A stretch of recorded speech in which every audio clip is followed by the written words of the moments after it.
Hello there, weary traveller, and welcome to this cozy corner of history. Before we begin our journey back to the brutal winters of medieval times, I wanted to extend a warm greeting to you, dear listener. Whether you're nestled under the covers, ready to drift off to sleep, or simply looking to unwind with some quiet, historical storytelling, I'm so glad you've chosen to join me tonight. If you don't mind, I'd love to know where in the world you're tuning in from and what time of day it is for you right now. Feel free to leave a comment and let me know. It's always such a delight to see the diverse community of history enthusiasts gathered here. And if you enjoy this style of calm, immersive tales from the past, go ahead and click that subscribe button so you don't miss the next installment.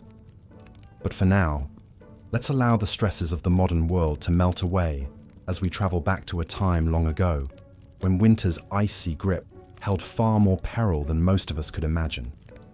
A time when the changing of the seasons brought not just inconvenience, but genuine fear for survival. Picture yourself in the countryside of medieval Europe. The last leaves have long since fallen from the trees, and the sun hangs low on the horizon, its weak rays doing little to warm the biting chill in the air. Frosty fields crunch underfoot as a breeze carries the first few flurries of snow. Winter is coming, and for the people of this age, that means one thing above all: hardship. The cold seeps in slowly at first, but it will linger for long months to come. The landscape will soon be blanketed in white, the rivers and ponds freezing over into gleaming sheets of ice. In a time before central heating and well-insulated homes, the promise of warmth is a distant dream for all but the wealthiest. But of course, it wasn't always like this. Medieval winters were not always so brutal, so unforgiving. There was a time when the seasons passed in a more predictable rhythm, when the arrival of snow was met with acceptance rather than dread. But then, something changed. The climate itself began to shift, ushering in a period that would come to be known as the Little Ice Age. Lasting from the 14th century all the way into the 19th, the Little Ice Age brought colder temperatures and harsher winters than anyone could remember. The reasons for this change are still not fully understood, but its impact was felt across the land. Crops failed, livestock perished, and the icy winds blew ever harder.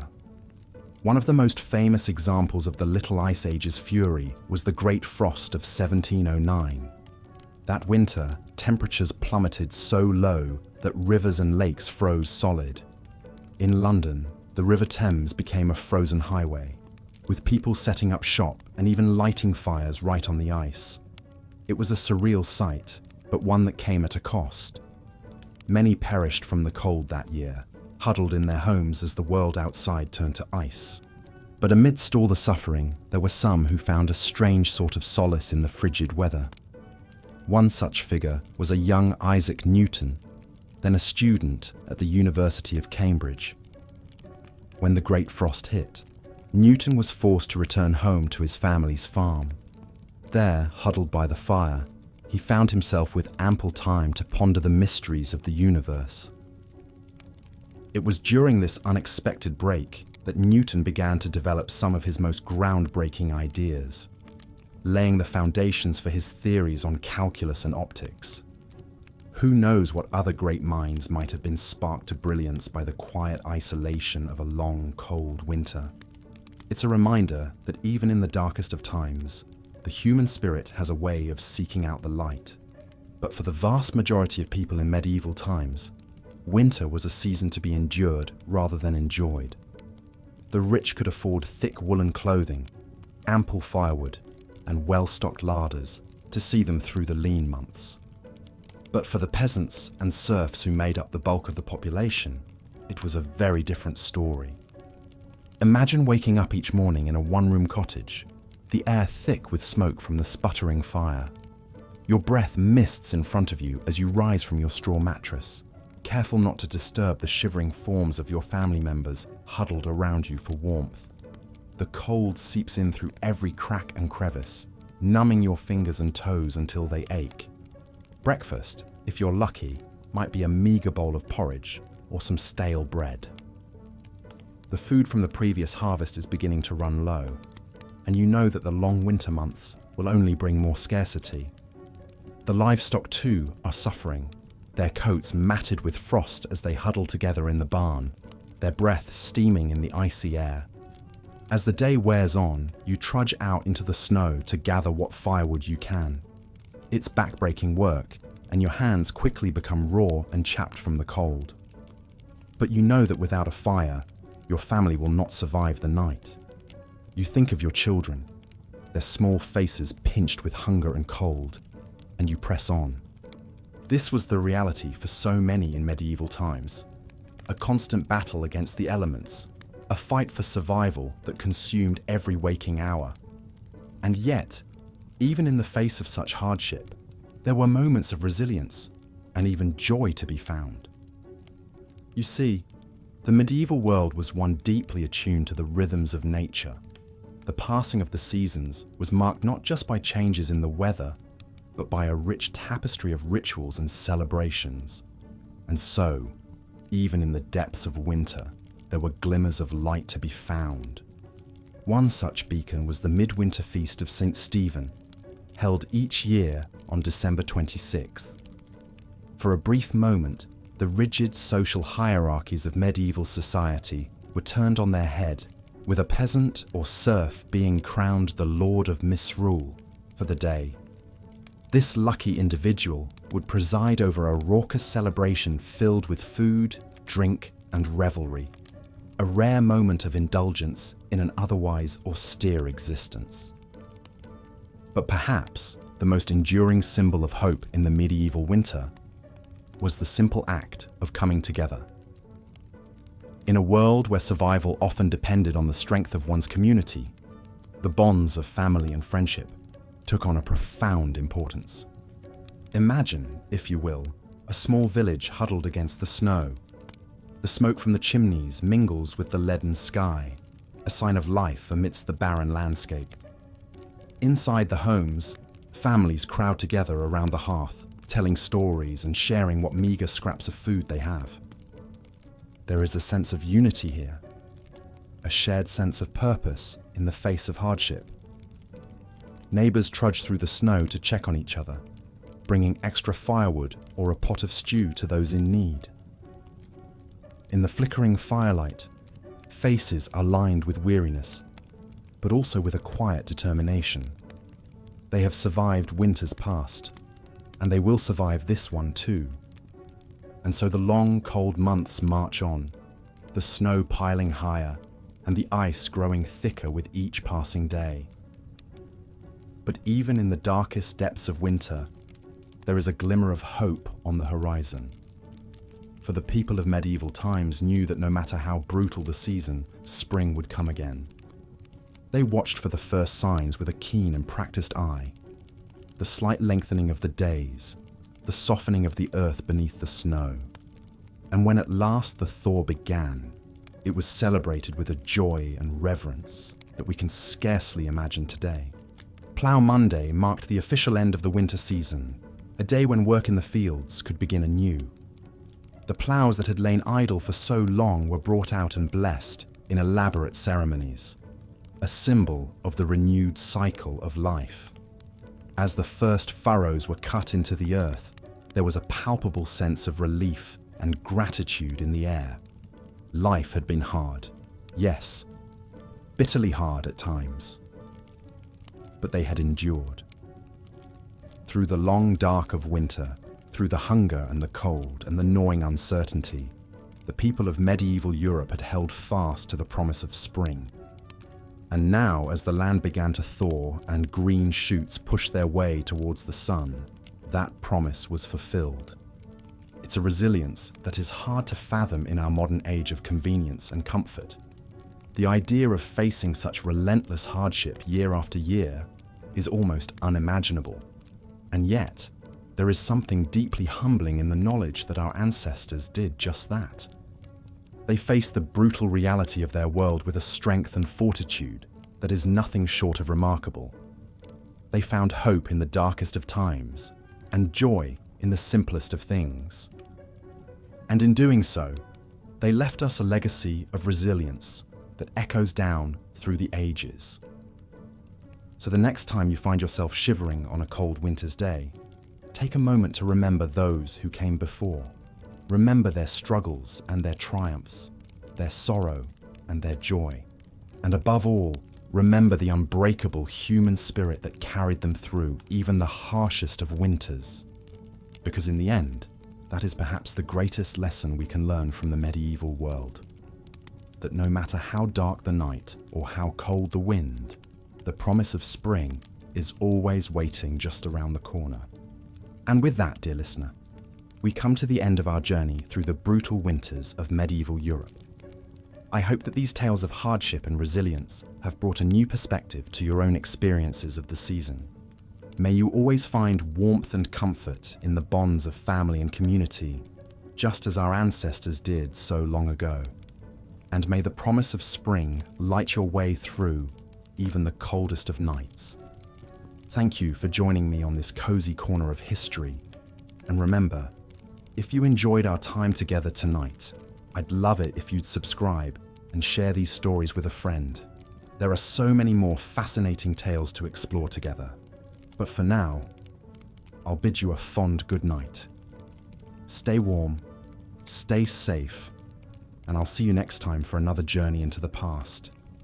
Sweet dreams.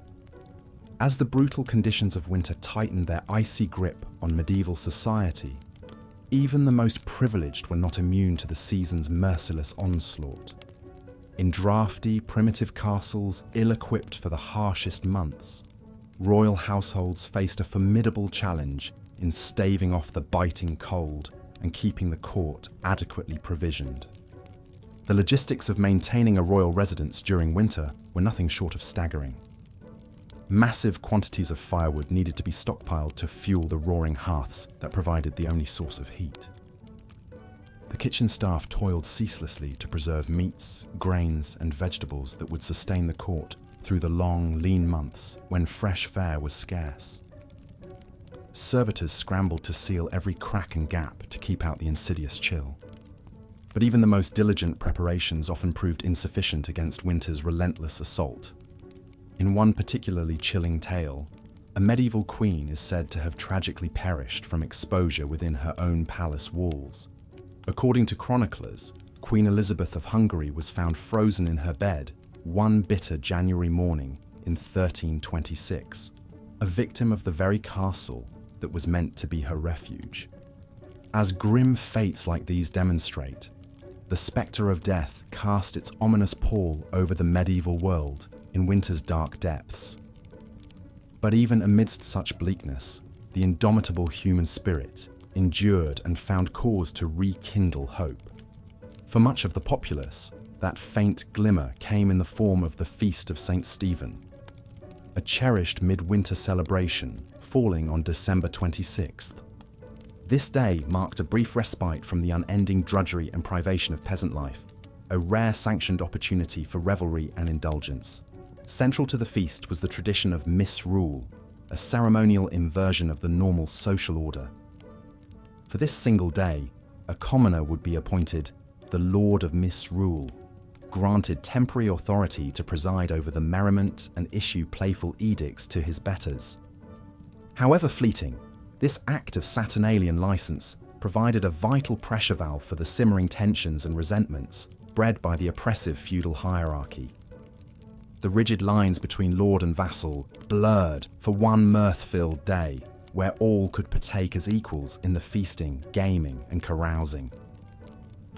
The sense of community fostered by such celebrations was more than mere diversion. It was a critical survival mechanism. With winter's cruelty threatening to break both body and spirit, the bonds of fellowship and goodwill forged during the Feast of Stephen and similar revelries helped sustain the populace through the leanest times. One chronicle from 1377 recounts the poignant tale of two peasant families, neighbours whose meagre winter stores had been exhausted long before spring's arrival. On the verge of perishing from hunger, they pooled the last of their tattered resources to share a humble meal on the feast of St. Stephen. That gesture of generosity and unity gave them the strength to endure the season's remaining ravages. Such acts of compassion formed the very marrow of medieval society in winter, when a helping hand extended to a frostbitten traveller or an extra log given to a shivering widow could spell the difference between life and death. The grim shared purpose of weathering winter's onslaught together shaped a culture of interdependence that defied the era's often ruthless stratification. But even the warmest expressions of conviviality and fellow feeling inevitably cooled as winter's unrelenting misery stretched on interminably. The Feast of Stephen was but a small flare of light and levity amidst the frozen darkness, a momentary reprieve before the bleak slog of January, February, and March. As stores dwindled, bellies hungered, and the cold crept past the most assiduously stoked hearth, the faint promise of distant spring seemed to fade into impossibility. And yet, year after arduous year, medieval society endured against all odds. Through unimaginable adversity and hardship, they clung to existence, upheld by the grit, fortitude, and fellowship forged in winter's unsparing crucible. As the land lay dormant and the sun retreated, they somehow found within themselves the tenacity to carry on. One can only imagine the flood of profound relief and joy that greeted the first tentative signs of winter's passing. The slight softening of the frigid air, the incremental lengthening of daylight, the hopeful drip of icicles yielding to the sun's strengthening rays. After months of unremitting struggle, the sight of the season's initial lost battles against the forces of light and life must have seemed nothing short of miraculous. For the battle-weary tillers of the earth, no day was more welcome than Plough Monday, the traditional start of the agricultural year. Falling on the first Monday after Epiphany in early January, it heralded the ground's imminent thawing and reawakening. Though the deepest rigours of winter had yet to fully release their stranglehold, the ritual preparations of Plough Monday offered a tangible talisman of hope, an assurance of winter's inevitable loosening and spring's fecund return. One can picture a patchwork of furrowed fields slowly emerging from the receding snows and frosts. The newly harnessed draft teams leaning into the first tentative overturning of the frigid clods.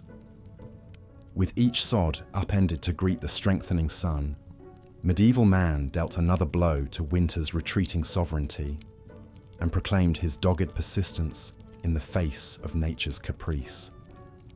We in the modern world, with our central heat and electric blankets, our well-stocked larders and resilient infrastructure, can scarcely fathom the immense fortitude required to endure the unremitting brutality of a medieval winter. If the season's impositions seem daunting to us now, from the cozy remove of our temperature-controlled bubbles, how incomprehensible must true winter suffering be? And yet, when we grumble about the minor inconveniences of a delayed flight or a rain-snarled commute, perhaps we would do well to reflect on the unyielding misery experienced by our forebears during those interminable frozen months. What reserves of resilience and tenacity they were forced to draw upon, year after arduous year, simply to survive. Their ability to eke out moments of celebration and fellowship amid such unrelenting privation seems nearly superhuman to modern sensibilities. That they not only withstood winter's ravages, but managed to find slivers of light in the all-encompassing darkness is a testament to the indomitable spirit that slumbers within us all, waiting to be roused by hardship's clarion call. So the next time we feel our modern discontents starting to chafe, perhaps we would do well to cast our minds back to the icy plights of our predecessors. In remembrance of those who came before, let us embrace the opportunity to tap into our own dormant reserves of grit and forbearance.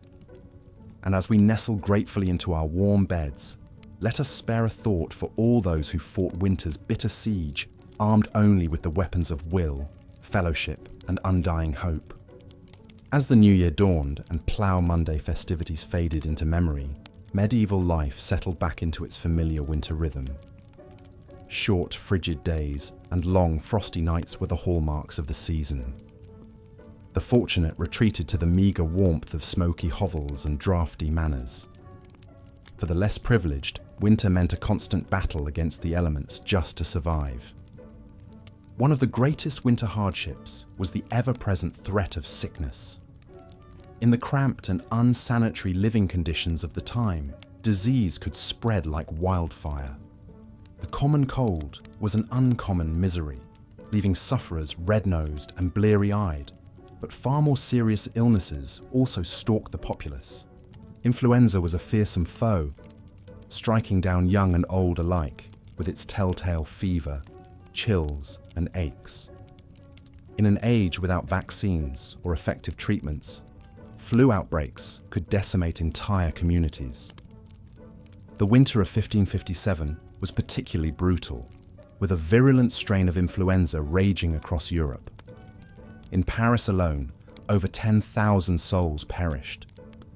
Pneumonia was another stealthy killer, preying on those weakened by hunger or other illnesses. The winter dampness seeped into the lungs, causing them to fill with fluid until the victim essentially drowned. Crowded living spaces provided the perfect breeding ground for pneumonia to run rampant. It was not unusual for multiple members of the same family to succumb, leaving orphaned children and shattered lives in its wake. Even royalty was not spared the ravages of winter sickness. In fact, disease often spread even more rapidly in castles and courts due to the constant flow of people in and out. A visiting dignitary or pilgrim might unknowingly bring pestilence along with their entourage. Henry VIII lost his beloved wife Jane Seymour to postnatal complications likely exacerbated by the poor hygienic practices of the age. Children were perhaps the most vulnerable of all. Harsh weather, meager rations, and unsanitary conditions combined to make winter a truly dangerous time for the young. Infants born in the cold months faced an especially precarious start to life. In London in the 1500s, fully half of all children did not survive to see their 5th birthday. One poignant practice of the age speaks volumes. The custom of bone lace involved tying a black ribbon to the hand of a seriously ill infant. Should the child pass away, this ribbon could then be used to secure their burial shroud, a somber reminder of winter's deadly toll on the most innocent. With danger lurking both outside the home and within, winter was a time to batten down the hatches and pray for survival. For those of limited means, even the basic comforts of shelter, food, and warmth could not be taken for granted. The icy grip of winter poverty was relentless and pitiless. Firewood was a precious commodity, with strict laws governing the gathering of fallen timbers from forests. A peasant family might huddle around a makeshift fire of dried dung and straw, striving to eke out some feeble warmth. Shivering livestock shared what heat there was, their breath steaming in the frigid air. Food supplies dwindled to a meager subsistence of salted meat, dried peas, and coarse bread. The autumn harvest bounty was a distant memory, and the first shy greenery of spring was still months away. Foraging for winter nutrients meant scouring the stark landscape for hardy fare, like nettles, garlic, and mushrooms. The scarcity of fresh vegetables in winter made for some very dreary dinner pots. A typical pottage might contain peas, beans, salted pork, and, if lucky, some foraged greens and wild onions for flavour. Tasteless and tedious, but enough to keep body and soul together until spring. For many, even this unappealing monotony was an unattainable luxury. Storms, droughts, pests, and other calamities could obliterate food stores, plunging entire regions into crisis. The Great Famine of 1315 was a particularly harrowing time, caused by relentlessly heavy rains that rotted crops in the fields across northern Europe. Contemporary accounts paint a chilling picture of desperate people reduced to eating dogs, horses, and even human flesh in their hunger. Parents were said to have smothered their starving children as an act of mercy. Corpses littered the streets and fields, too numerous for proper burial. Although this famine was remarkable for its severity and scale, localized crop failures and food shortages were an ever-present menace. A medieval winter diet walked a tightrope between subsistence and starvation. It was a time of hunkering down with the knowledge that things would likely get worse before they got better. Beyond basic survival, winter affected every facet of medieval culture. Leisure, religious worship, and even crime and punishment took on the unmistakable stamp of the season. The sheer drudgery of scratching out an existence in the bitter cold colored all aspects of life. Socially, winter was a time of drawing in and relying on the bonds of family and community. The cheery gatherings around the Yule log gave way to more sedate pursuits. With travel treacherous and daylight scarce, people looked inward for amusement and enrichment during the long, dark evenings. Telling stories and singing songs helped to while away the hours. The flickering light of rushlights or tallow candles illuminated scenes of sewing, weaving, and whittling. With idle hands seen as the devil's playground, industriousness was more necessity than virtue. Winter's confinement at least provided ample time for such gainful activities. For the literate, winter offered a chance to curl up with a good book, although this was a rather exclusive club. In England, at the close of the 15th century, a humble tradesman's library might boast a Bible, a book of hours, and perhaps some merry jests or tales of Robin Hood. Only the wealthy could afford the lavishly illuminated volumes so prized by bibliophiles. Those who could read often did so aloud for the benefit and entertainment of the whole household. Winter was a time for sharing treasured stories of brave knights, canny tricksters, and star-crossed lovers. The chivalric adventures of King Arthur and his court were perennial favourites, their intricate plots and noble themes helping to transport listeners far beyond the close confines of their winter refuge. Less wholesome entertainments also served to liven up the tedium of winter days. Gambling with dice was a popular pastime, often leading to heated tempers and empty purses. The clatter of knucklebones and the rattle of dice would ring out in many a tavern and great hall as fortunes were won and lost. Drink was another common winter diversion, the fermented comforts of ale, mead, and wine helping to boost both body temperature and spirits. Public houses saw a roaring trade, offering fellowship, entertainment, and an escape from the bitter cold. Inebriation often led to looser tongues and lower inhibitions, sparking lively debates, bawdy songs, and occasionally a brawl or two. The short, dark days of winter also lent themselves to quiet reflection and spiritual contemplation. The church held great sway in the medieval mind, and winter was a time for drawing closer to God. With agricultural work at a lull, more time could be devoted to prayer, penance, and good works. The traditional nativity plays and pageants of Christmastide gave way to more somber devotions as winter deepened. The pious might undertake pilgrimages to holy sites, braving the harsh conditions as a sign of their commitment and devotion. Others spent hours in hushed churches, fingering rosary beads numb with cold and meditating on their eternal soul. Charity was also an important winter value, with almsgiving seen as a Christian duty. The 7 acts of corporal mercy laid out a blueprint for generosity, feeding the hungry, giving drink to the thirsty, sheltering the homeless, clothing the naked, visiting prisoners, comforting the sick, and burying the dead. In a season of scarcity and hardship, small gestures of human kindness could make all the difference. Of course, winter's harshness sometimes brought out the worst in human nature as well. Crime tended to rise as desperation set in and opportunities for theft increased. With people spending more time indoors in close quarters, tempers often frayed, leading to a spike in assaults and other violent crimes. The medieval justice system was ill-equipped to deal with this seasonal surge in lawlessness. Trials were often delayed until the weather improved, leaving the accused to languish in dank and overcrowded jails. Punishments could be harsh, with fines, floggings, and even executions meted out to those found guilty. But even in the face of winter's bleak realities, the indomitable human spirit endured. People found small joys and moments of levity where they could. The distant promise of spring sustained them through the darkest and coldest nights. The lengthening days of February brought a welcome reprieve with the feast of St. Valentine on the 14th. This ancient pagan fertility rite, Christianized into a celebration of love, was enthusiastically embraced by the people of the Middle Ages.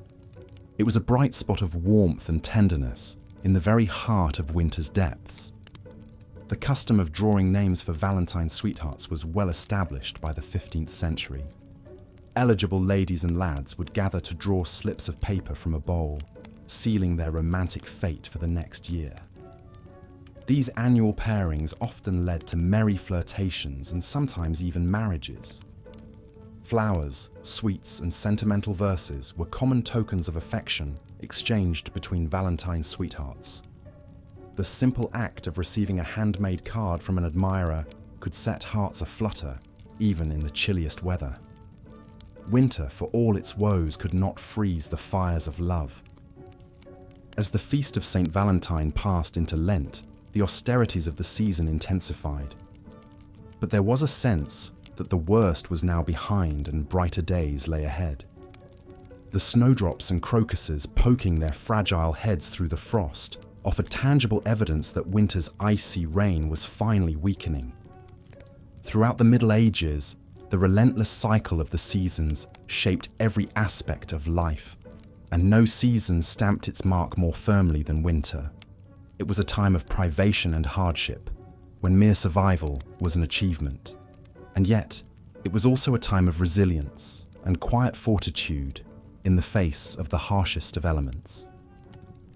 Medieval winter was a test of the human spirit, a proving ground for the values of faith, family, and community. The winking icicles, frosty meadows, and long fallow fields may have been a postcard-perfect scene, but the realities of the season were anything but picturesque.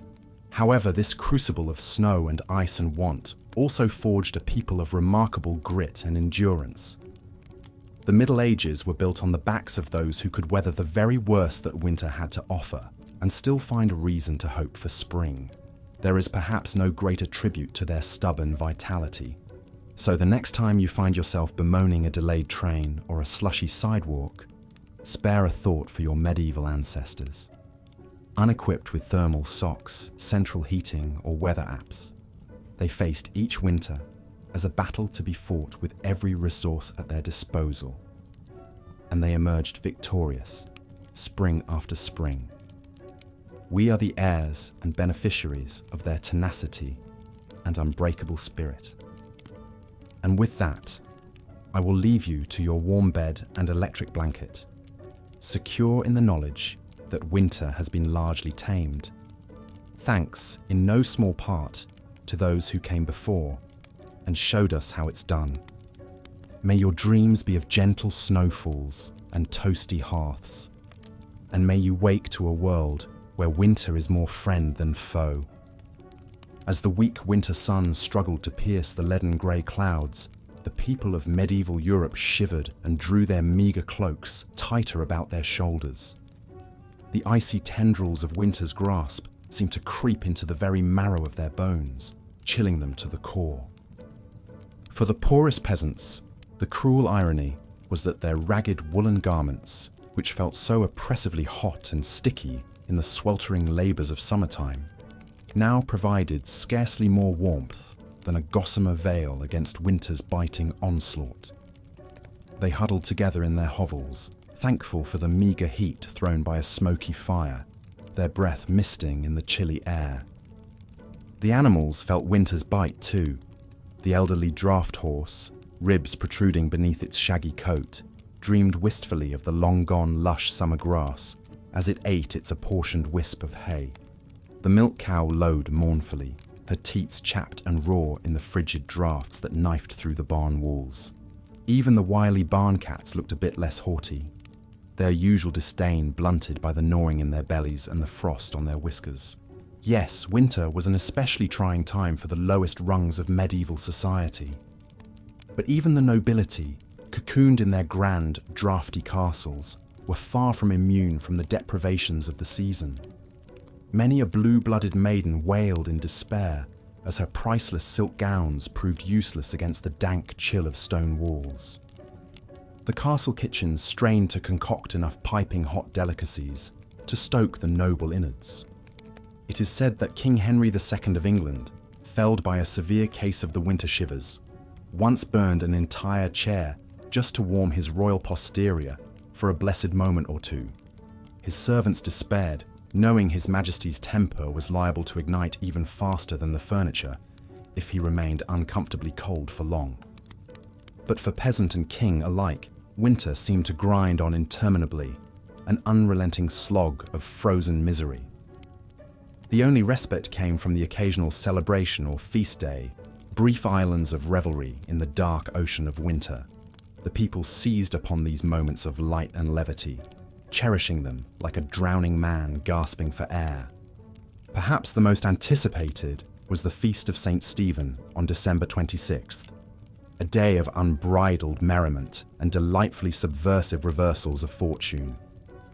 By ancient tradition, a mere peasant was crowned the Lord of Misrule on this day, gleefully lording over his betters in a delicious bit of sanctioned rebellion. One can only imagine the raucous peals of laughter that rang out as the lowliest serf ordered about the local baron with mock imperiousness. For one glorious day, the normal rules and hierarchies fell away, and all revelled together as equals. The frigid drudgery of winter seemed to recede, driven back by the bright blaze of communal joy. But soon enough, the merry festivities would end. The misrule would be righted, and the cold, hard reality of winter would descend once more. The people would trudge back to their hearths and their chores, the bite of the wind seeming to mock the fleeting warmth of fellowship. The battle against winter's grim siege resumed, unabated. And yet, even in the bleakest depths of winter, there were quiet acts of courage and compassion that melted the hoarfrost from even the most careworn hearts. Neighbours shared scarce provisions with those even less fortunate, exhibiting a generosity of spirit that no cold could diminish.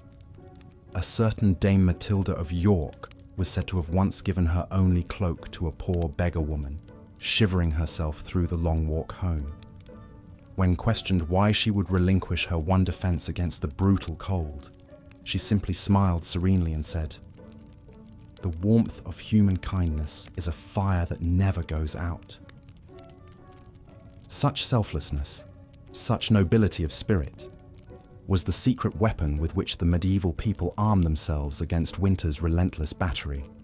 For though winter could freeze their fingers and toes, it could not touch the invincible summer that reigned eternal in their hearts. And so they endured, they persisted, they triumphed in their own way over the harshest of seasons. The first green buds of spring were more than just a welcome sight. They were a living testament to the tenacity of the human will, the indomitable spirit that could outlast any winter, no matter how dark or cold. As we snuggle deeper under our cozy electric blankets, perhaps we would do well to remember the trials and triumphs of our medieval forebears. For in their unending battle against the elements, in their stubborn refusal to bow before nature's capricious fury, they forged a legacy of resilience that warms us still today.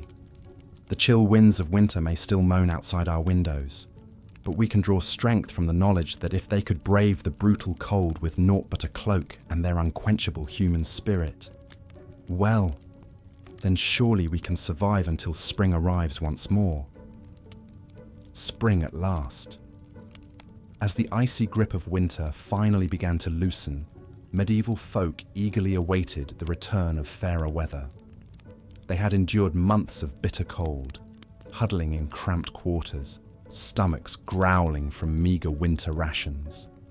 But now, as the sun lingered a bit longer in the sky each day, glinting off the melting snow, there was cause for celebration. Across the land, people emerged from their winter cocoons, blinking in the bright spring light like bears stumbling out from hibernation. Children burst out of their homes, delighting in the feel of fresh breezes on their faces, instead of the stinging bite of winter wind.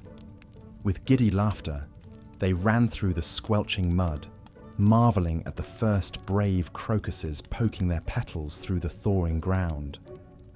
In the fields, farmers eagerly awaited Plough Monday, the traditional start of the agricultural year.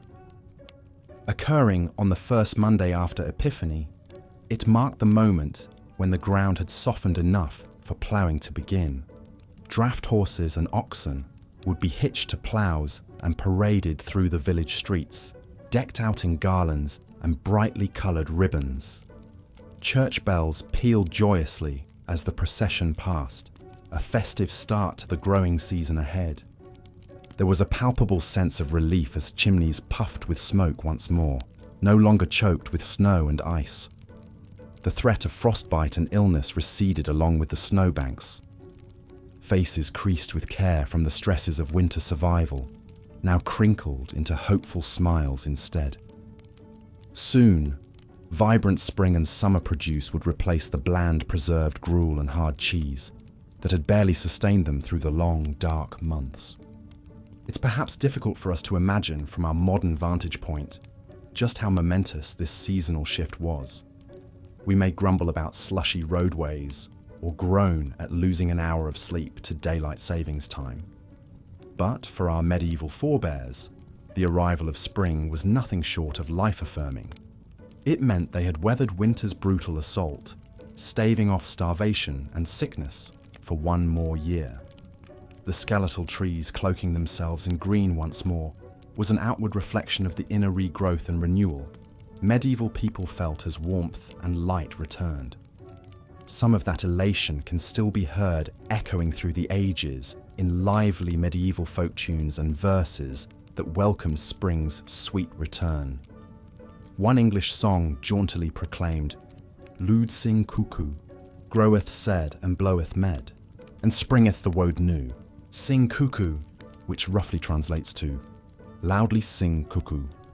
The seed is growing and the meadow is blooming, and the wood is springing up anew. Sing cuckoo. The sheer, irrepressible joy is palpable, spilling out in simple yet evocative rhyme.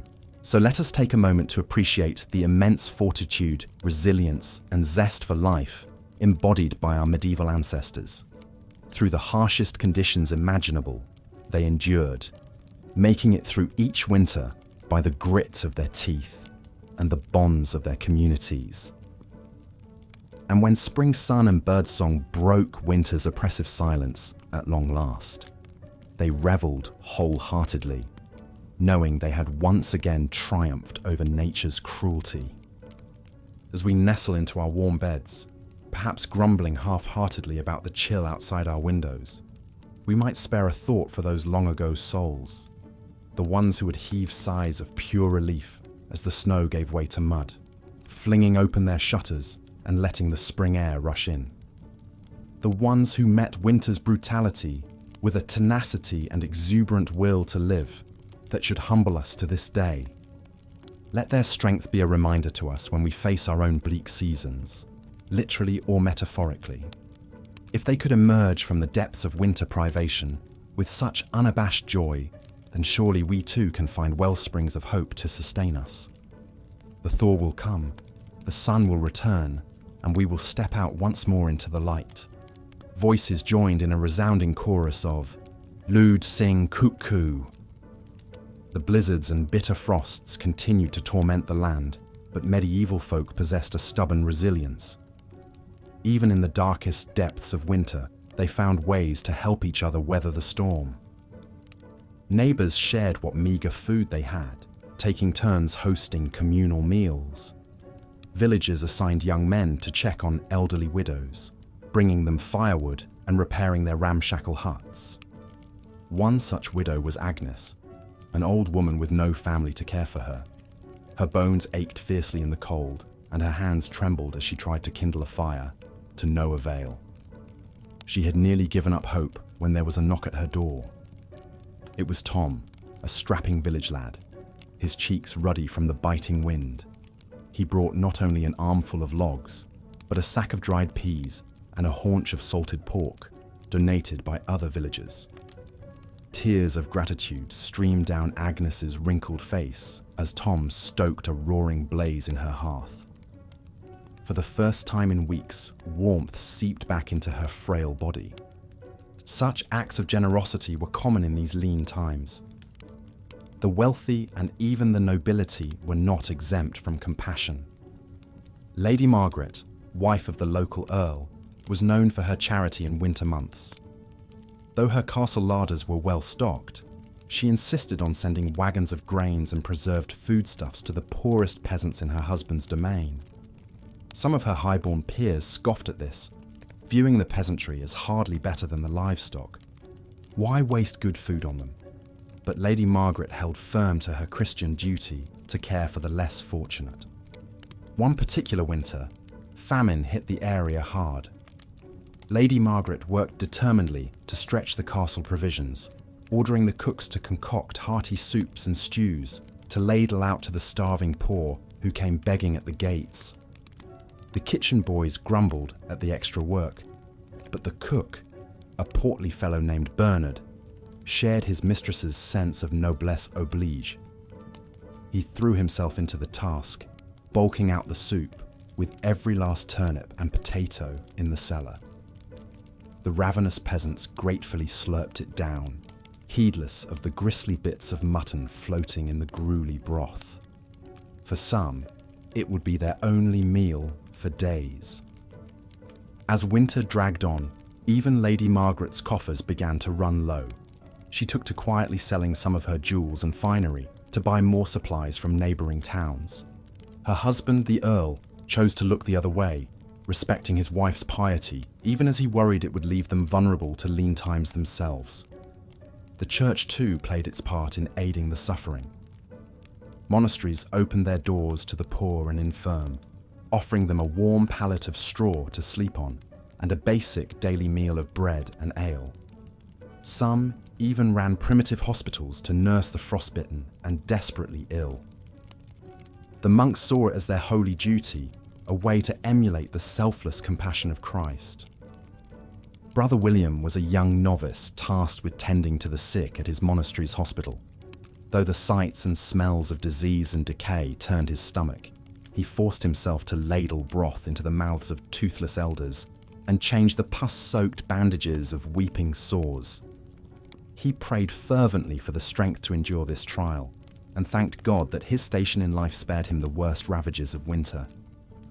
For winter was the great equalizer, laying low rich and poor alike with its icy scythe. Certainly the wealthy could afford thicker woolen hose and luxuries like hot mulled wine, but they still shivered in their draughty manners and worried over their winnowing stores. And death came for them too, in the form of winter-borne disease. The noblewoman Lady Isabel was heavily pregnant during a particularly vicious cold snap.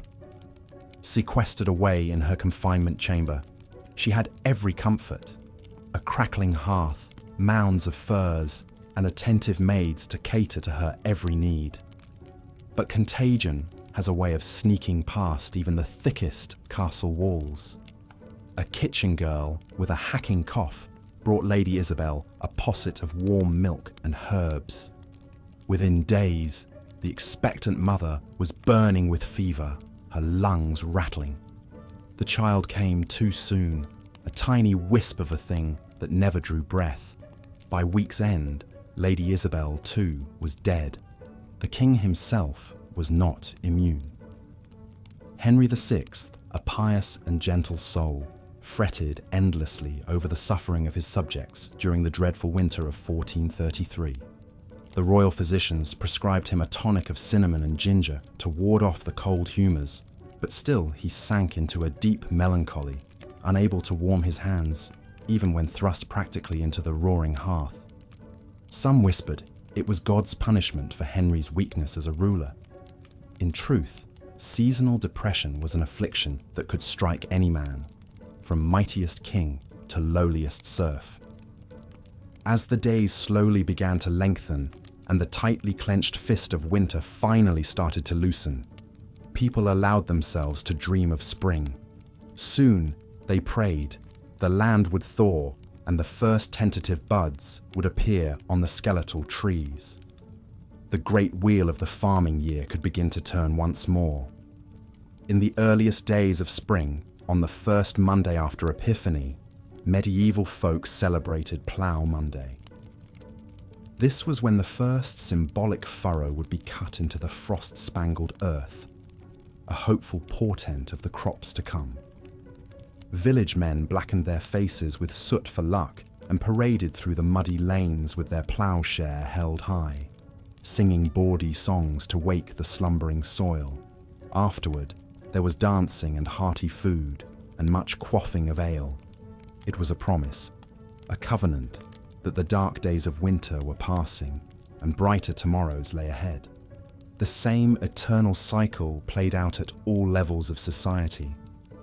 In the great halls of dukes and countesses, minstrels struck up a merry tune and couples leapt into a lively carol dance, flush with the optimism of a new year. The king hosted a lavish feast for his court, the tables heaped with delicacies like roast swan and marchpane sweets. Even the lowly peasant Giles and his brood felt a weight lift from their shoulders as they ventured out to their humble plot. Giles clutching the pouch of precious saved seed that meant a future of full bellies.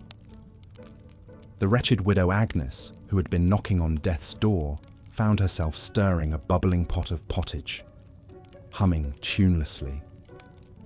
She had made it through winter's gauntlet to see another spring dawn. Praise be to God. Winter was brutal, there was no escaping that fact. It brought with it a host of miseries and hardships, from hunger to bone-chilling cold, to the constant spectre of death and disease. But it was also a time when the true resilience and communal spirit of medieval people shone through. Staring into the abyss of winter bleakness, they responded with generosity, with grit, and even with defiant celebration. They understood that winter was an inescapable part of the great cycle of life, and the best way to conquer the cold was to hunker down and endure it together. So as you huddle beneath your cozy duvet, perhaps grumbling about the exorbitant heating bill or scraping a bit of frost from your windshield, spare a thought for your medieval ancestors. Reflect on how they survived winter after winter in a world before electric blankets, central heating and grocery deliveries at the click of a button. Though our modern winter woes may seem all-consuming in the moment, they pale in comparison to what medievals faced each year. And perhaps we could learn a lesson from them, that empathy, charity, and an irrepressible hope for spring are the best ways to weather the hardships life throws our way, whether it be a polar vortex or a pandemic. Let us all embrace the coming spring with a full and grateful heart, knowing that however deep the snow drifts, it will eventually yield to the warming sun. The harshness of winter only makes the blossoming of spring all the sweeter. And so, as a medieval king might say, let us winter bravely, so that we may spring eternally. Frost crackles underfoot as you trudge through snowdrifts, breath clouding in the icy air. Icicles glitter in the pale sunlight, hanging from the eaves of wattle and daub huts. The village lies hushed and still, huddled against winter's onslaught. This is what winter looked like for most of our medieval ancestors. Not the cozy scenes we imagine of merry feasts in snug castles decked with holly and buzzing with music and laughter. No, for the vast majority, winter was a time of bone-chilling cold, gnawing hunger, and grim survival. The spectre of winter hunger was never far away. With crops withered and livestock scarce, putting food on the table became a daily battle. Grain stores dwindled, and bitter herbs and shriveled turnips were soon all that stood between a family and starvation. One bitterly cold winter in 1315, a medieval English manor's harvest fell short by a third due to storms and freezing weather. The desperate serfs were reduced to eating the straw roofs off their huts and boiling the leather from their shoes, all the while still forced to labour for their lofty lords. Malnutrition weakened the body's defences against winter maladies. The common cold could quickly morph into life-threatening pneumonia or bronchitis. Influenza cut through villages like a scythe, felling young and old alike as they shivered in their shabby shelters. With teeth chattering, medieval folk huddled together against the chill, packing into the relative warmth of shuttered houses. Yet this close-quartered coziness came at a cost. The stale, smoky air, ripe with the odours of unwashed bodies, festering chamber pots and dirty rushes, was a breeding ground for disease. In one 14th century Suffolk household, 13 family members from grandparents to babes in arms, along with their scrawny chickens and mangy dogs, huddled together in a single tiny smokehouse all winter. It's incredible that any emerged alive come spring. Sickness was not the only danger lurking in the long dark nights. Fires were a constant threat in packed wooden cities and towns. One misdirected spark could swiftly grow into a furious blaze, hungrily devouring tightly clustered buildings and snuffing out lives. The Great Fire of London in 1212 started on a cold November night, quickly raging through the city's cramped lanes, while water froze in the pipes. An estimated 3,000 huddling Londoners perished in the flames, and many more were left homeless in winter's icy grip. Travel was especially treacherous in these frigid months. Roads dissolved into muddy quagmires, while blizzards obscured the way with blinding flurries. With daylight scarce, travellers risked becoming disoriented and losing their way, stumbling from the path to a frozen grave. In 1311, the English Queen Isabella set out from Canterbury for London as the winter twilight deepened on the shortened day. Her party lost the road and wandered helplessly until the early hours, while the pregnant queen wept copiously in fear and exhaustion. Winter's onslaught was no less punishing for working animals. Horses and oxen grew gaunt and weak on scant winter feed. Their laboured breaths smoked in the chill air as they hauled logs and packs through knee-deep snow. Frostbite blackened extremities and ice cracked hooves and wheel spokes alike.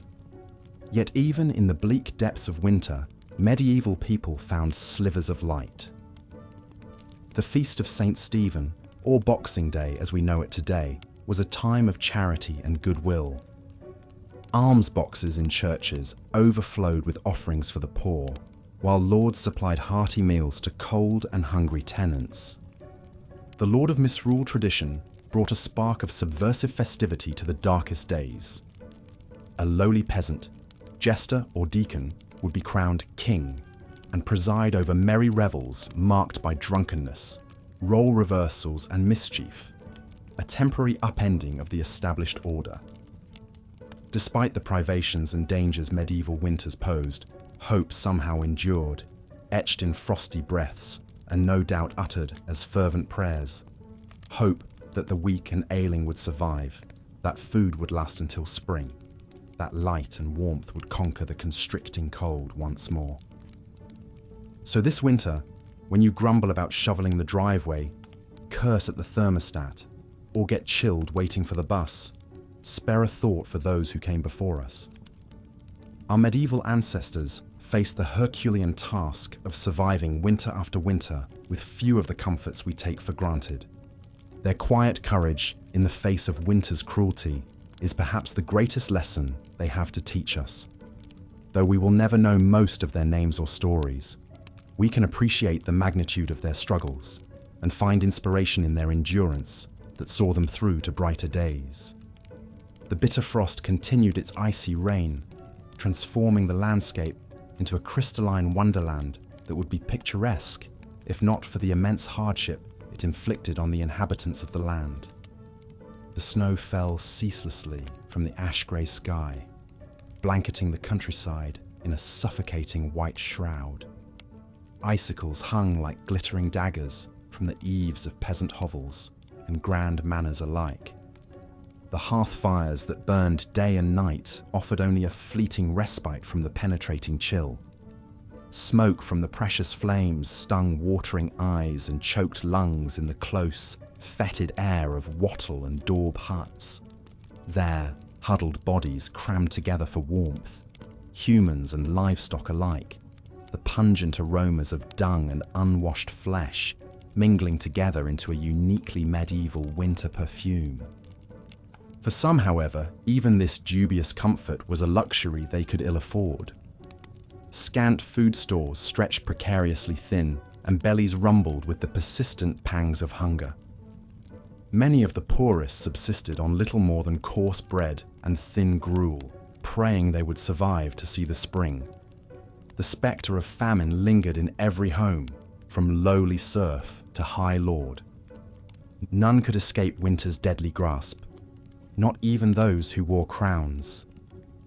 In drafty stone castles that seemed to inhale the cold and exhale an unrelenting damp, rulers shivered beneath mountains of furs.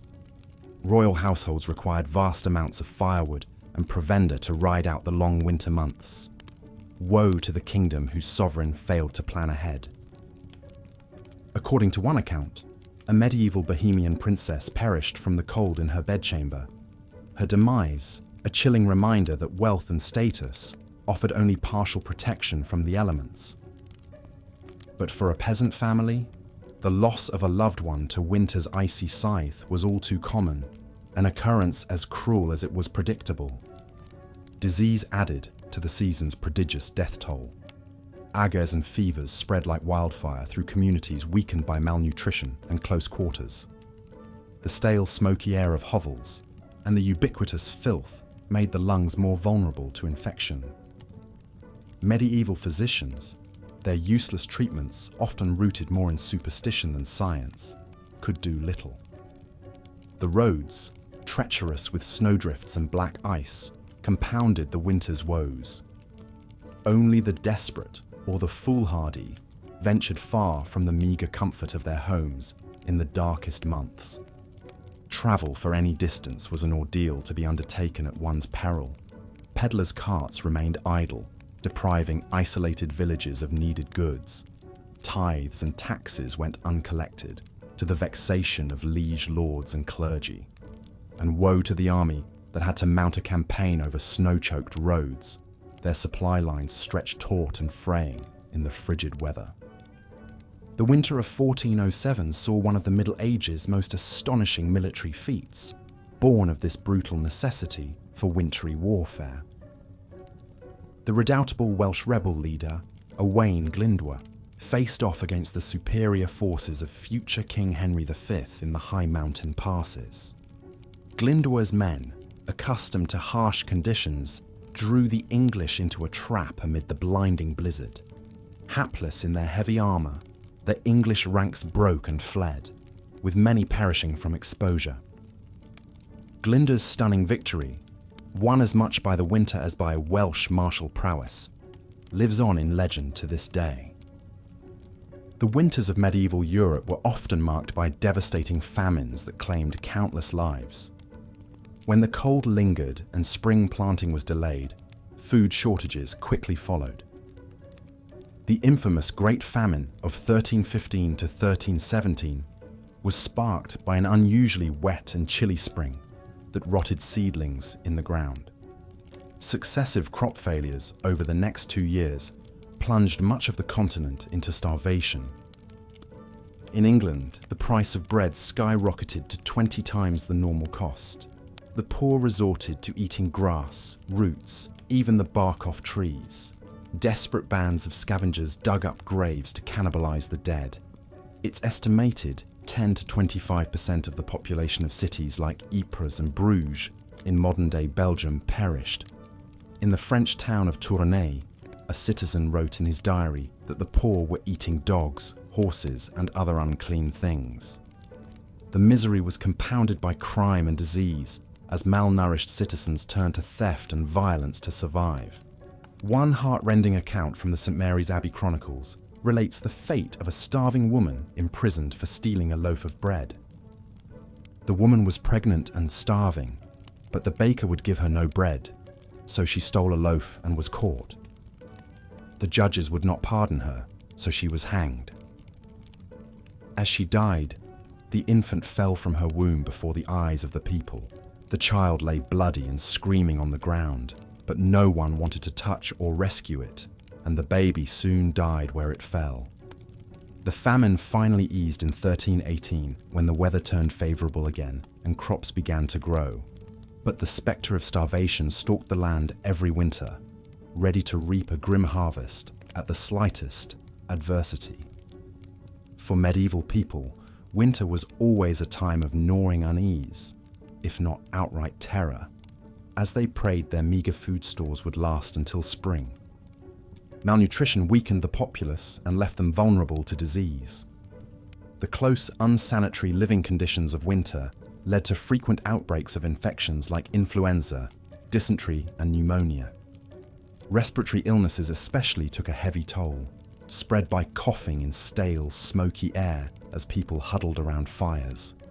Something as simple as a winter cold could quickly turn deadly in the Middle Ages. Even the doctors of the era were of little help, relying on dubious treatments like bleeding and purging with laxatives to restore the balance of a patient's humours. The Emperor Charlemagne allegedly died of pleurisy in the bitter winter of 814, after his doctors treated him with poultices and unguents to no avail. Many historians believe the Black Death of the 14th century spread so quickly because malnourished citizens packed together in winter quarters had little resistance to the disease. The 1348 to 1349 outbreak killed a staggering 30 to 60% of Europe's population. One poignant tale comes from Pistoia, Italy, where a man named Ser Luca wrote to his brother Franceschino describing the devastation. "I am sick at heart and can barely bring myself to write, for things here go from bad to worse. Many are dead and many more are dying. Shops are closed, taverns deserted. One passes down streets without meeting a soul. Wails of grief echo from houses where death has struck. The stench of rot rises from mass graves. I fear our city may soon be empty of life entirely. I beg you, stay where you are and pray for us unceasingly." As the plague raged, entire villages were wiped out. The suffering was compounded by the trauma of hasty mass burials in frigid ground, and sick people expelled to die alone in the snow for fear of contagion. The devastating losses of the Black Death left deep psychological scars and forever altered the medieval world. Winter was an especially dreaded time for the elderly, young children, and expectant mothers. Without the benefits of modern medicine, these vulnerable populations frequently succumbed to cold, disease, or malnourishment. It's estimated that in some medieval societies, up to 20 to 30% of infants died within their first year of life, many during the harsh winter months. Complications of pregnancy and childbirth, exacerbated by poor diet and chilly conditions, claimed the lives of countless mothers and babies. The perils of winter childbirth are illustrated by the sad tale of Matilda, the 12-year-old daughter of King Henry I of England.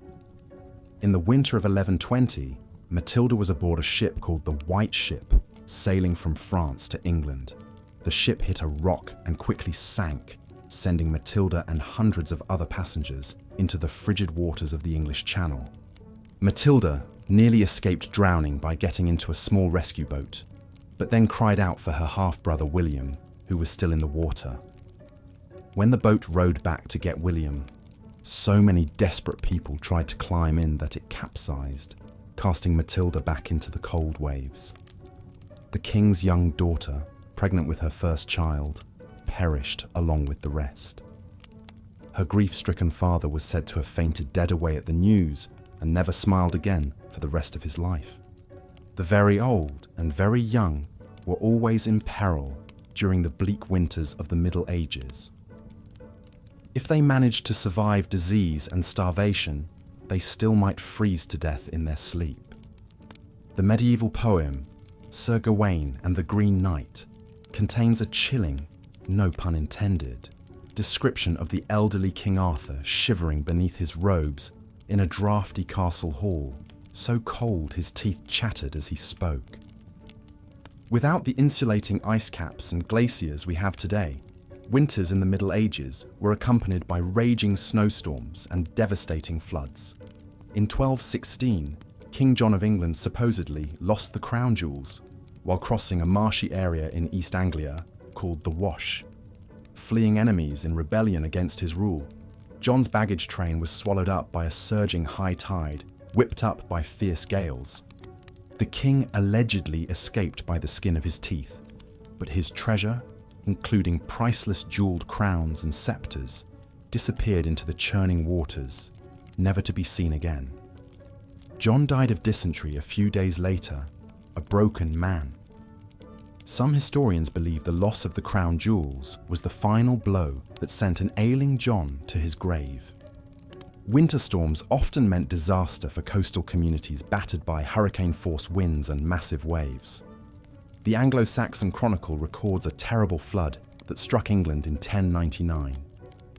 On St. Martin's Day, the 11th of November, came a great sea flood through the length of this land, and overran it so far as no man remembered that it ever did before, and drowned many towns and a countless number of people. Another North Sea flood on January 16th, 1219, completely submerged the low-lying Netherlands, killing over 50,000 people. In an era with no early warning systems or emergency shelters, the population was completely at the mercy of the elements. All medieval folk could do was pray for deliverance as icy floodwaters rose and the wind howled like the very hounds of hell outside their frail homes. Harsh winters also meant an increase in fires as people did whatever they could to keep warm. The Anglo-Saxon Chronicle again gives a chilling account of a deadly London blaze in 1132. A dreadful fire broke out on London Bridge and spread so rapidly that before it could be extinguished, it burned down a great part of the city, with the principal church of St. Paul and the Cathedral of Canterbury, besides many other churches and houses. The force of the wind and the violence of the flames carried burning rafters and sheets of lead from the roofs an extraordinary distance. With most buildings made of timber and tightly crammed together, it's no wonder medieval cities were such tinderboxes. A stray spark or overturned candle could ignite an unstoppable inferno, especially when gale-force winter winds whipped the flames into a frenzy. People fled through narrow, twisting streets as their homes burned behind them, often with little more than the clothes on their backs. There are countless tragic stories of families separated in the chaos, children trampled, and people trapped and burned alive. Given the limited firefighting technology of the era, often all citizens could do was throw buckets of water or snow on the flames and pray the wind would shift before the entire city burned. The devastation could be near total, leaving thousands homeless and destitute in the dead of winter. But perhaps the greatest danger of medieval winter was something that required no great blizzards, floods, or conflagrations. Sometimes the simple, inescapable, life-sucking cold was enough. It's hard for us to imagine in our modern world of central heating and thermal fabrics, but the bone-chilling damp and constant dark of winter was an adversary from which there was little defense in the Middle Ages. With only smoky fires and piles of furs to ward off the chill, winter cold sank deep into the bones of medieval people. Arthritis and rheumatism were common afflictions, the pain growing worse with every passing year. Extremities slowly went numb, then black with frostbite. Pneumonia and influenza ran rampant in close quarters. The cold seemed to seep into the very soul, sapping all energy and vitality. The 6th century British monk Gildas paints a grim picture in his work, On the Ruin of Britain. The nights are long and dark, the days dreary and chill. The air bites with malice, the icy blasts cut to the bone. All is blanketed in snow and frost. It is a time of great suffering for man and beast alike, when all the earth seems dead and frozen, locked in the clutches of a frigid hell. For the elderly and frail especially, winter was a time of dread, marked by a hopeless feeling that the warmth might never return. People piled on every article of clothing and huddled together for warmth, but still the cold crept in. Fires sputtered and died in the damp, leaving only plumes of acrid smoke that stung the eyes and choked the throat. Coughs and sniffles echoed in the darkness, interspersed with the groans of the sick and dying.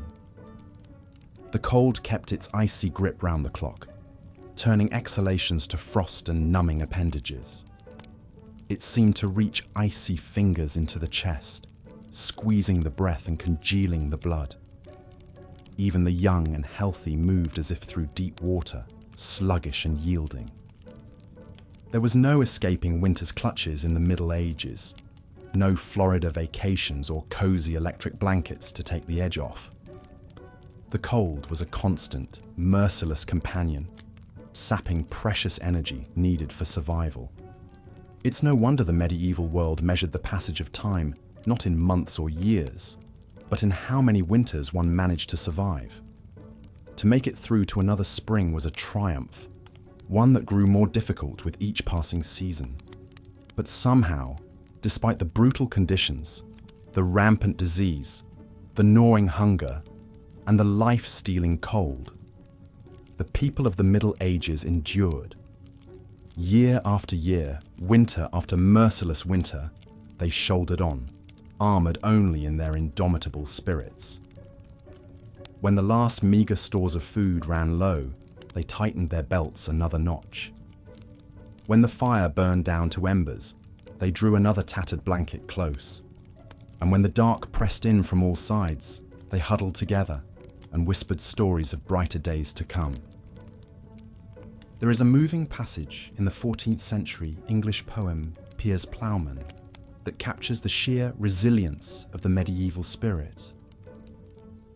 Through woe and winter's bale, frost and snow and sleet and hail, all shall pass and peace prevail, hope shall triumph and never fail. Even in the darkest depths of winter, medieval folk found small joys and moments of grace. Neighbours shared what little they had with those who had even less. Amid the cold and dark, people came together to sing and pray. At night, some swore they could hear the voices of angels in the howling winds, promising that warmth and light would come again. And so the people of the Middle Ages held fast to hope, clung fiercely to life, and kept their eyes fixed on the far horizon where spring lay in wait. They knew in their bones that winter, no matter how brutal and unrelenting, was always a temporary state. The sun would return, the snows would melt, and the world would be reborn, as green and glorious as if winter had never come at all. All they had to do was endure, and endure they did, with a strength forged in the very ice and stone of the season. The winters of the Middle Ages were brutal, merciless, and seemingly endless. They brought hunger, disease, destruction, and death.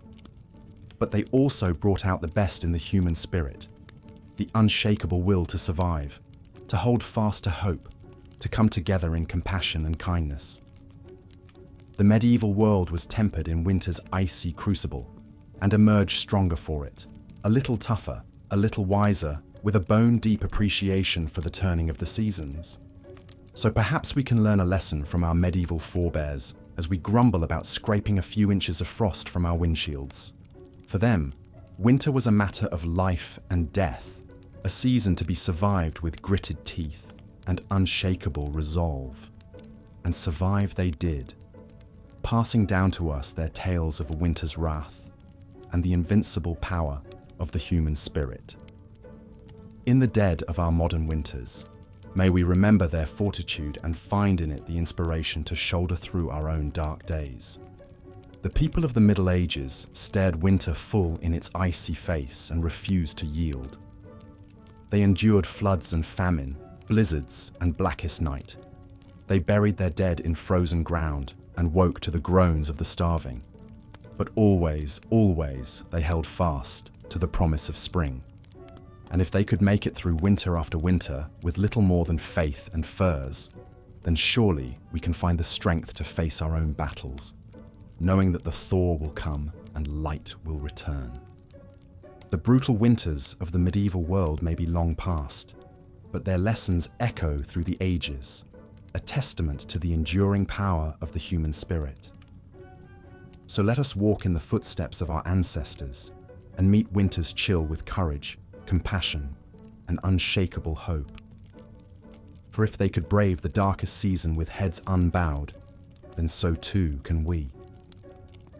Winter is coming, but spring, as the medieval world knew so well, is never far behind.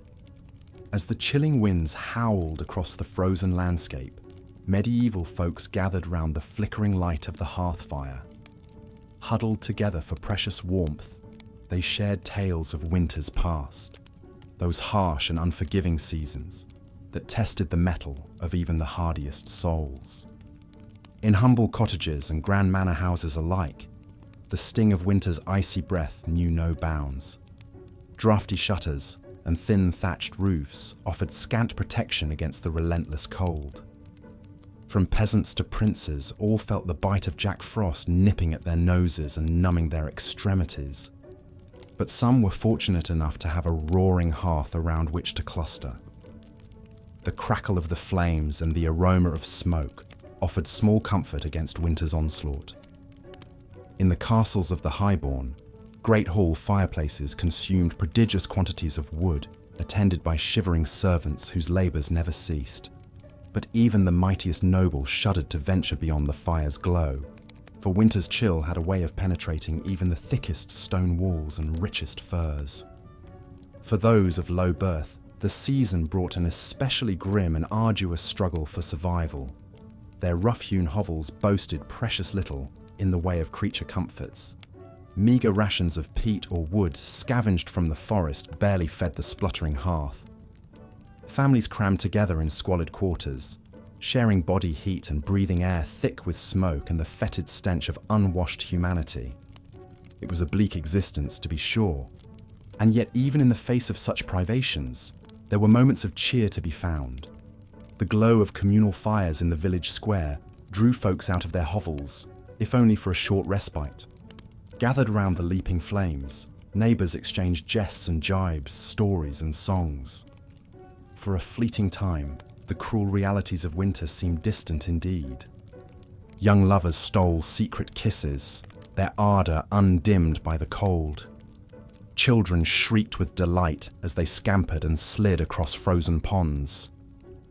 Even the elderly felt the weight of their years lift for a spell, transported back to the carefree winters of their youth. Such interludes of merriment were all the more precious for their rarity. Winter's onslaught was relentless and unforgiving. Thoughts soon turned to empty bellies and the gnawing hunger that was the constant companion of the poor. Dreams of spring's bounty seemed a cruel mockery as fields lay barren beneath a blanket of snow.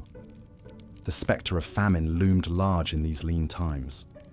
A failed harvest could spell doom for entire villages. Many a mother watched in anguish as her child's cheeks grew gaunt and their eyes dulled with the hollow stare of starvation.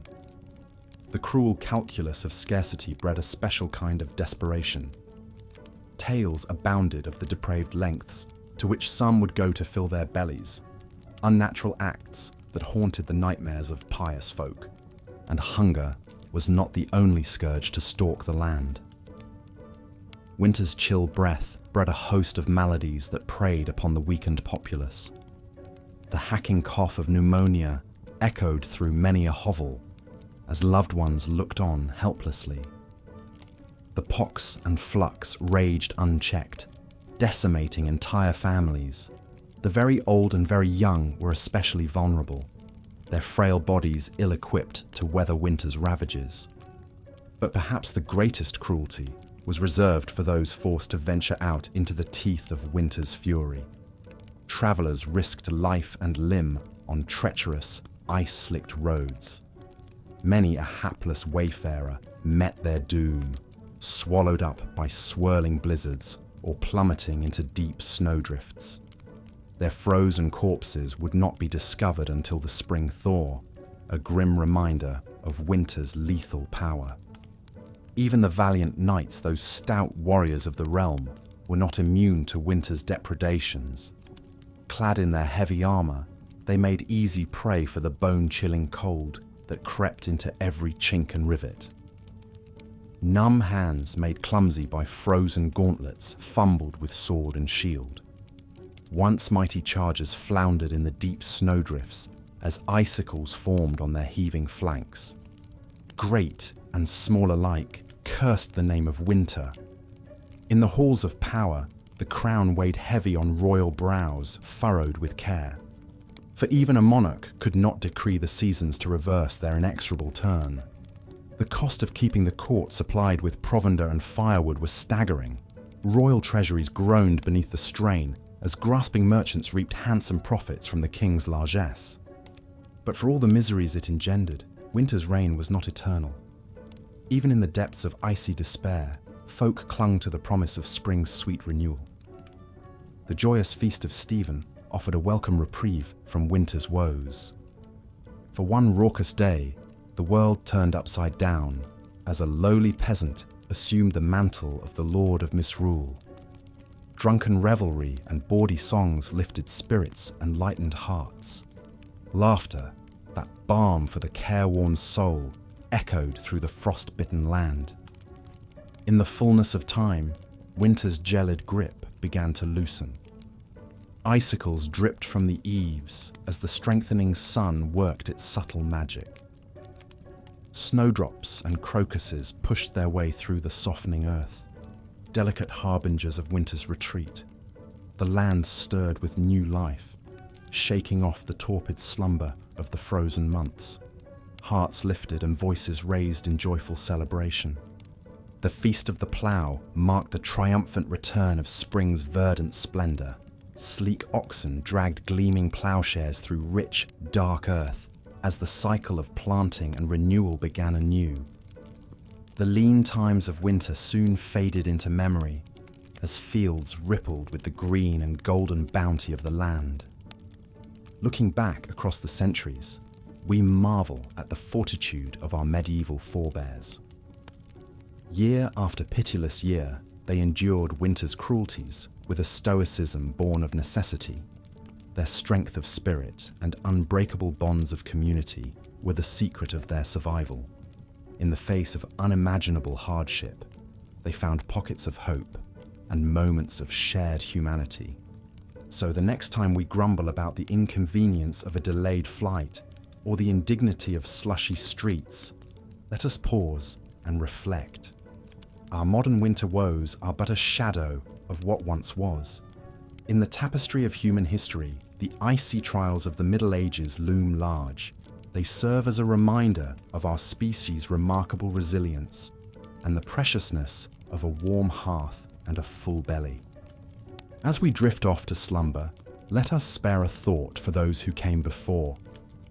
In our dreams, perhaps we will catch a glimpse of their world, a harsher, crueler world than our own, and yet one in which the indomitable human spirit shone all the brighter for the darkness that surrounded it. Good night, and sweet dreams of gentle spring breezes to come.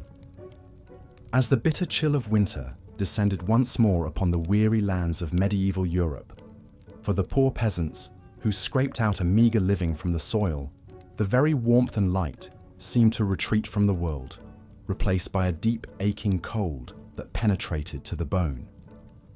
With little more than rags on their backs and scant food in their bellies, they could do naught but shiver and suffer in their draughty hovels as the cruel winds howled just beyond their walls. The fortunate few with fireplaces and stores of wood might huddle together for warmth in the flickering glow, but for most, The only comfort was the shared body heat of family and livestock packed in close quarters, the fetid stench of unwashed bodies mingling with the steam of cattle breath. One can only imagine the coughs, the fevers, the agonizing aches that must have plagued them in the damp and crowded squalor. It's a wonder any emerged alive on the other side of winter's interminable reign. But even the highest-born nobles, for all their thick furs and grand feasts, were not immune to the icy grasp of the season. Great medieval castles, with their soaring stone walls and cavernous halls, became like vast refrigerators in wintertime. The chill seeped up from the floors and down from the ceilings until it saturated the very air, defying even the mightiest of blazing hearths to banish it. There are tales of royal winter woes to make one shudder in sympathy. In the 15th century, Queen Elizabeth Woodville, consort of King Edward IV of England, was said to have actually frozen to death in her own chambers one uncommonly frigid night. While records are murky and much embellished, one account claims that despite being swaddled in heavy robes and furs, the poor woman succumbed to the deep cold and was found in the morning frozen stiff as a board. Whether the story is true or not, it certainly illustrates the perilous nature of winter for even the most privileged. Kings and queens might avoid the gnawing hunger and squalid conditions of their low-born subjects, but in some ways the hazards of the season were a great equalizer. After all, royals could no more command the elements than they could live without air. The chill found its way into even the most luxurious of medieval bedchambers. And so, as the days grew shorter and the nights ever darker and more frigid, the whole of medieval society braced itself for the annual onslaught of winter's wrath. From the lowliest crofter to the loftiest lord, a sense of grim endurance seemed to settle upon the populace, a knowledge that the only way out was through. Stores of grains and salted meats were checked and rechecked, every scrap of wood and kindling jealously hoarded, and heavy woolen garments donned in stoic anticipation.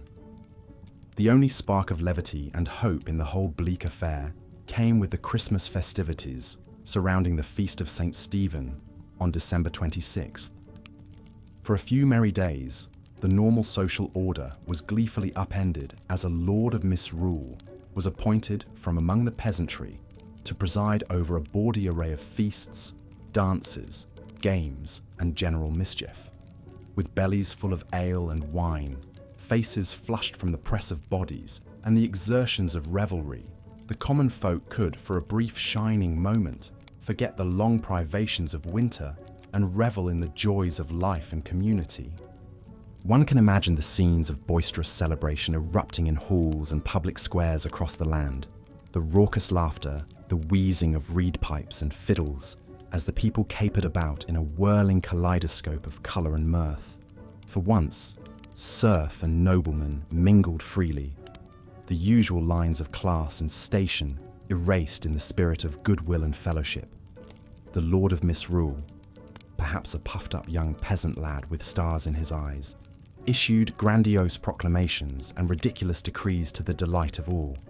It must have been a heady thing, that burst of misrule and saturnalia amid the bleakness. But as with all things, the festive season was but a temporary respite, the eye of the storm. As the Yule log burned down to embers and the last wassail bowl was drained, the people drifted back to their hearths, and the aching cold darkness once more descended. The gaiety of St. Stephen's Day and the Lord of Misrule's brief, shining reign were replaced again by the grim business of survival as winter tightened its grip.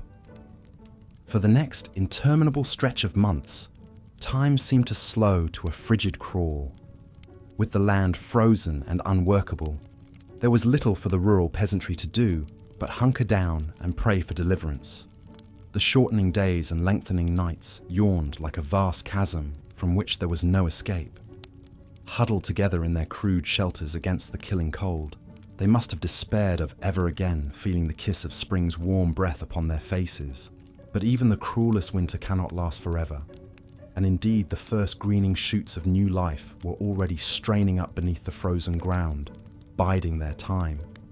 For those who endured, who clung to hope and to each other through the darkest days and coldest nights, the thaw would come again. The sun would return to the sky, the blood quicken in the veins, the world slowly shed its greys and whites for a burgeoning riot of colour. On Plough Monday, just after Epiphany, the land could again be tilled, and the great wheel of the agricultural year would creak back into motion. The people would emerge, blinking, into the pale but gathering light of spring, leaner and deeply tired but alive and glad of it. Fields would be furrowed, seeds planted, flocks driven out to graze on new grass, and the whole merry dance of life would begin anew. But that was yet to come. For now, the cruel heart of winter beat on, and the people of the Middle Ages steeled themselves once more to weather its icy reign. They drew what comfort they could from their rough woolen cloaks, their smoky hovels, their scant stores of food so diligently laid by, but most of all from each other. In a world so beset by hardship and peril, where the very season seemed intent on crushing the life from their bones, they endured as they always had, together. Lords and peasants, young and old, shivering and hoping beneath the same leaden winter sky, waiting for the spring that must someday come. And so they hunkered down in the darkness and the cold, listening to the mournful howl of the wind and the groaning of the ice, spinning what tales and weaving what dreams they could to, while away the long winter nights. Perhaps they imagined a future where the winters were kinder, the hearths warmer, the bellies fuller. A world their shivering hands and frozen bones might build for the generations to come. Or perhaps they simply held fast to what scraps of light and hope they could muster in the moment, knowing that even the longest winter must someday yield to spring. In the face of such brutal conditions, the strength of the human spirit to endure and keep faith in brighter days ahead is truly a marvel. One cannot help but feel a swell of admiration for the fortitude of our medieval forebears, who faced each bitter winter as an indomitable foe and emerged, year after year, to greet the spring on the other side. Let us then tip our hats to those long ago lords and peasants, who suffered much and yet endured still more. In our modern world of central heating and on-demand grocery deliveries, it can be easy to forget the hardships they faced as a matter of course. But as we drift off to sleep in our warm beds, perhaps we can spare a thought for those huddled medieval masses and marvel at the strength that carried them through winter after winter, waiting for the light's return. In a world so often cold and dark, such enduring hope and resilience is a fire that cannot be quenched, burning on from their distant hovels to our own night-swaddled rooms. May we keep that flame alive in our hearts, come what winter may. As the long winter months dragged on, medieval folk looked forward to any opportunity to lift their spirits and foster a sense of community and goodwill amidst the hardships. One such beacon of hope was the Feast of St. Stephen, celebrated each year on December 26th. Though the origins of this midwinter celebration are somewhat obscure, by the Middle Ages it had become a cherished tradition across much of Europe. After the solemn religious observances of Christmas Day, St. Stephen's Day was a time for merrymaking, feasting, and the playful reversal of normal social roles. Central to the festivities was the custom of misrule, where a peasant or commoner would be appointed Lord of Misrule for the day and granted the power to command their social superiors. This light-hearted upending of the status quo provided a much-needed release valve for the rigid class tensions that normally dominated medieval life.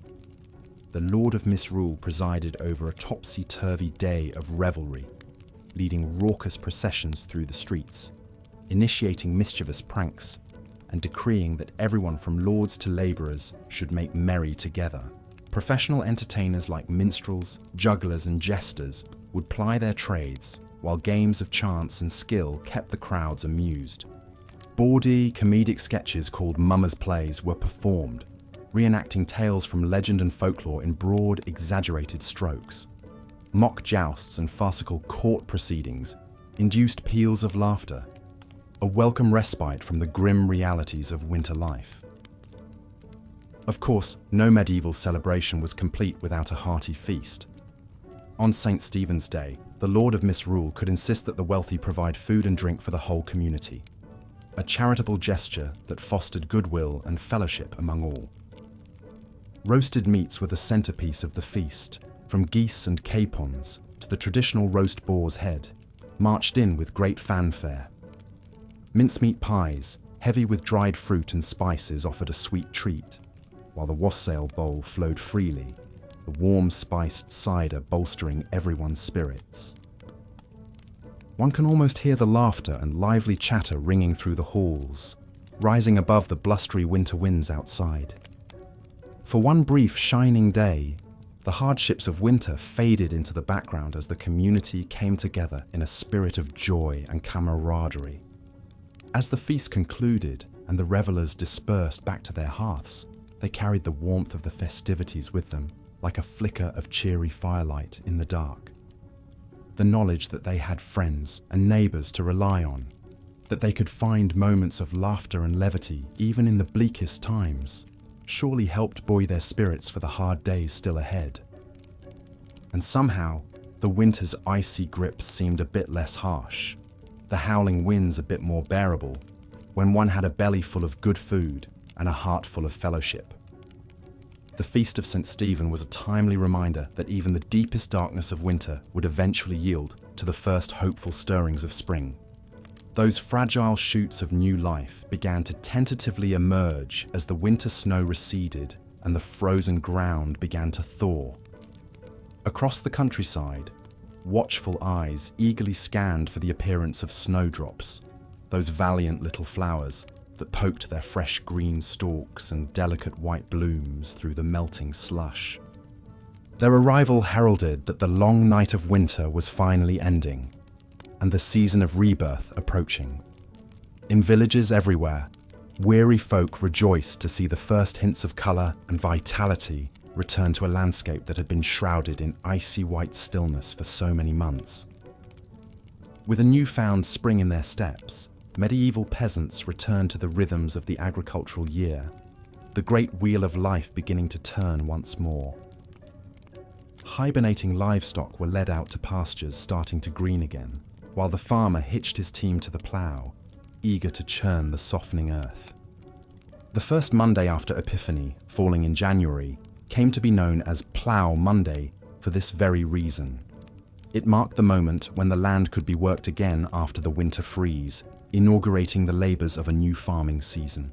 Ploughs that had been stored away for the winter months were hauled out and blessed in joyful Plough Monday processions through the fields, while ploughmen went from door to door collecting food, ale, and small coins, all in anticipation of the work and harvest to come. One can picture a weather-beaten village huddled around their communal plot, faces turned gratefully towards a sky, brightening into a paler shade of blue. With hoes and digging sticks in hand, they prepare to sink the first hopeful seeds into the receptive soil, an act of faith that spring would conquer winter in due time. Among them is the wizened old grandmother, a child clutching each gnarled hand as she shows them how to plant the peas, just as her own grandmother once taught her many long springs ago. The smaller child giggles with delight as a rotund earthworm wriggles free from the dirt, while the older solemnly pushes each seed into its waiting hollow. It was moments like this, where knowledge passed from old to young and growth bloomed anew, that made all the privations of winter worthwhile. The warm smile crinkling the grandmother's eyes holds the promise that the dark days have passed and life is returning to the land once more. As the seeds nestle into their earthen beds and the strengthening sun begins to coax green shoots from the ground, the spectre of winter finally releases its icy hold and slides away. The pall of cold and death that hung for so long eases, replaced by a spirit of hope and renewal carried on spring's gentle breezes. Looking back from our modern vantage point, it is sobering to reflect on the immense fortitude and resilience it must have taken to endure the brutal medieval winters year after year. With none of the amenities and comforts we often take for granted, their very survival through to spring was a feat worthy of marvel. And yet, in the midst of unimaginable hardship, medieval people still managed to find cause for hope, joy, and celebration. The warmth of community, the promise of spring, the restorative power of laughter and fellowship. These were the lights that guided them through winter's darkest depths. Perhaps, as we snuggle deeper under our cozy comforters, cozily insulated from the cold, we could spare a thought for our long-ago ancestors. The next time the winter wind rattles our windows and we grumble at the chill, we might pause and smile wryly, recognizing that our winter woes likely pale in comparison to what they faced year after year, century upon century. And as we drift off to sleep, we can carry the knowledge that we too possess an ember of that same invincible summer that burned in the hearts of medieval folk. The assurance that spring always returns and life goes on, no matter how dark the winter night. So as the last light fades and the wind whispers a lullaby against the pane, I invite you to let your imagination wander back through the ages, to walk alongside those distant ancestors as they triumphed over winter's icy reign. May their courage and indomitable spirit inspire your dreams tonight. And if this journey through history has piqued your curiosity, I encourage you to like this video and subscribe to the channel.